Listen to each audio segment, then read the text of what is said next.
Good evening, welcome. How are you? Very well, how are you? I'm very good now. Have you got a sense of humour?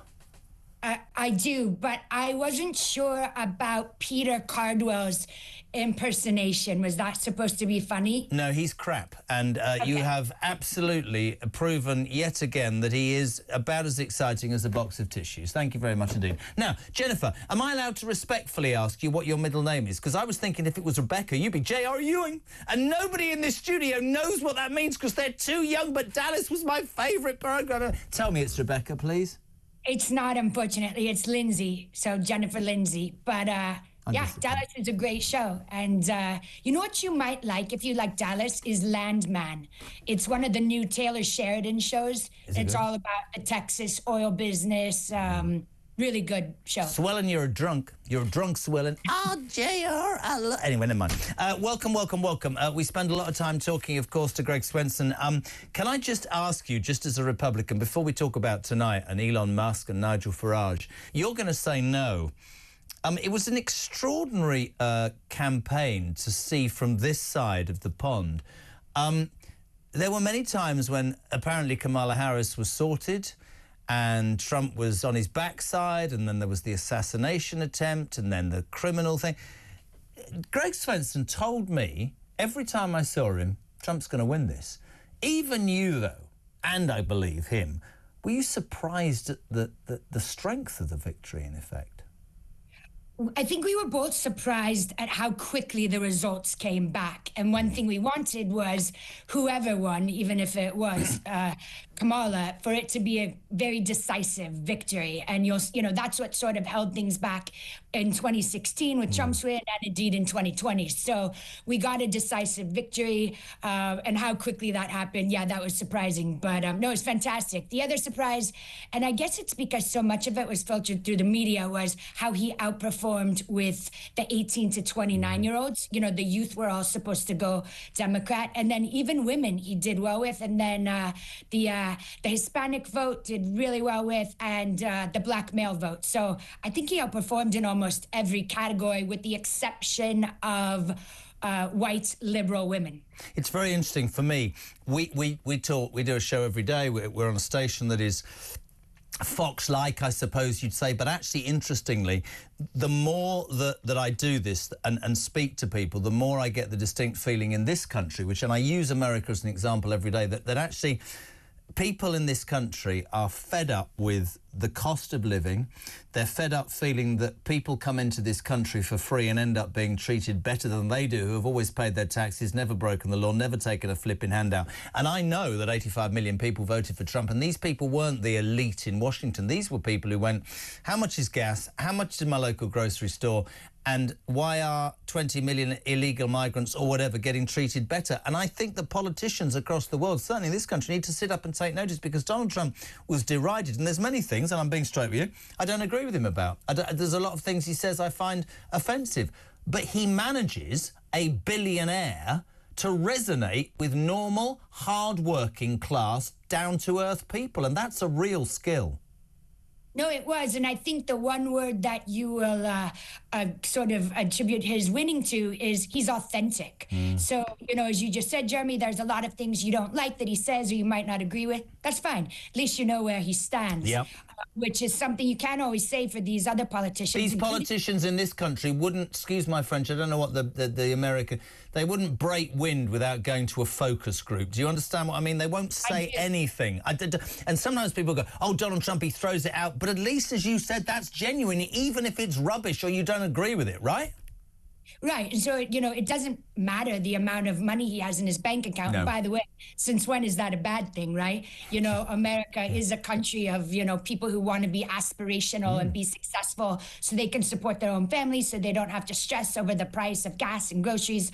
And indeed, you know, a lot of the issues that you just pointed out, the open border that we had in the United States and the economy, that is how Trump won. He just said over and over again, listen to the issues that people told him were important to them versus what the Democrats tried to say. These should be your important issues, you know, whether it's climate change or, you know, this DEI garbage, all this other stuff. That is not what people voted on. It's not really what they cared about. People voted on America First policies, and you're going to see a lot of changes both inside the country and in our foreign policy too. Can't wait. Tonight there's a reception at Mar-a-Lago, Trump's Florida residence, of course, and Nigel Farage, who heads up the Reform Party in the United Kingdom and who has garnered you know, similar response from a certain number of people here, because in England he speaks very candidly about immigration. He speaks very candidly about lowering tax rates, introducing tariffs, all the sorts of same thing. He's meeting Elon Musk. Now, Elon Musk is an extraordinary... I'm desperate to ask you this. I saw this earlier. So Elon Musk bounces along with Trump, offering $1 million if you sign up for this, that and the other. And Elon Musk is now going to be part of a department with Vereswamy, which is about getting rid of, we call it the blob in the United Kingdom, thousands of civil servants who sit at computers doing absolutely nothing. And there's no... Anyway,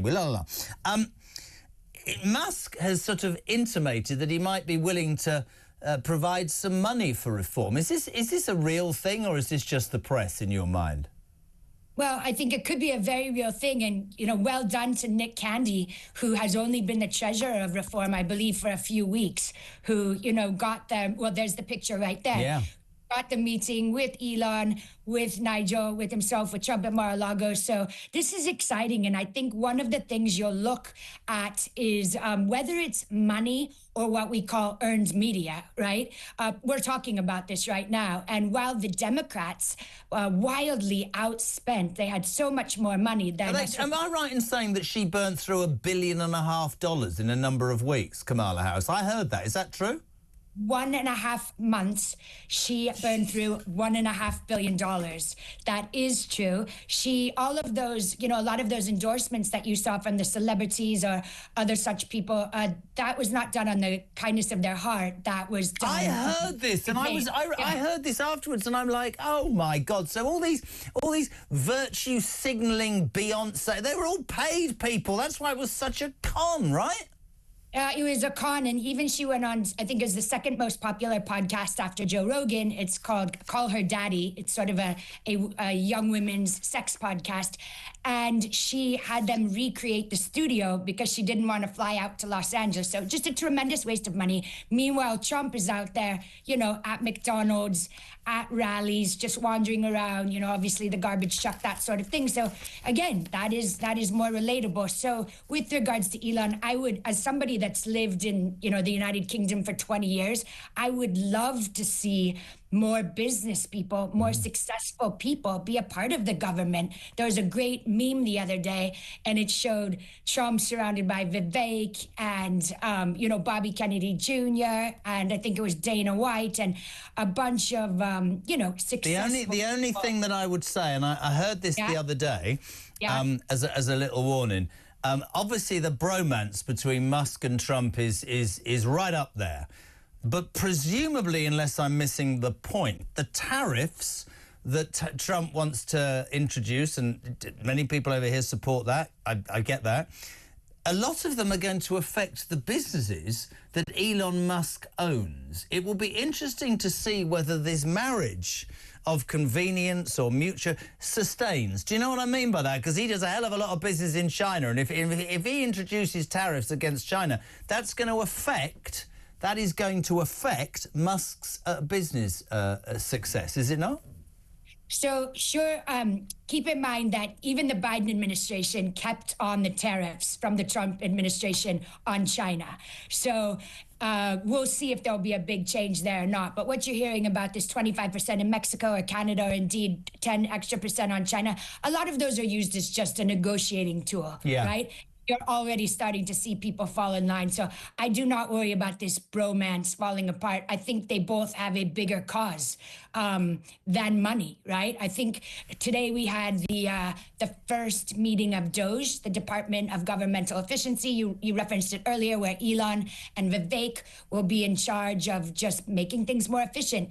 I know there's a lot of people, I happen to know quite a few of them, who've got the call to come donate their time to work for DOGE, because they want people who are professionals and experts and can give something back, rather than just these people that have never left government. And I would love that to wear off on this country. So if Nick Candy and Nigel can, help that happen, good for them. There's only one thing before I go that annoys me about Trump's victory. We're inheriting a bunch of dissatisfied A-listers like Ellen DeGeneres who can't live in America because Trump's such a horrible person. She's arrived here. It's going to be horrendous. Anyway, I'm moving on. J.R. Ewing, thank you so much. Enjoy the party at Mar-a-Lago. Let's talk about it another time. I hope it goes well, and thank you for joining us on Talk. You're very, very kind.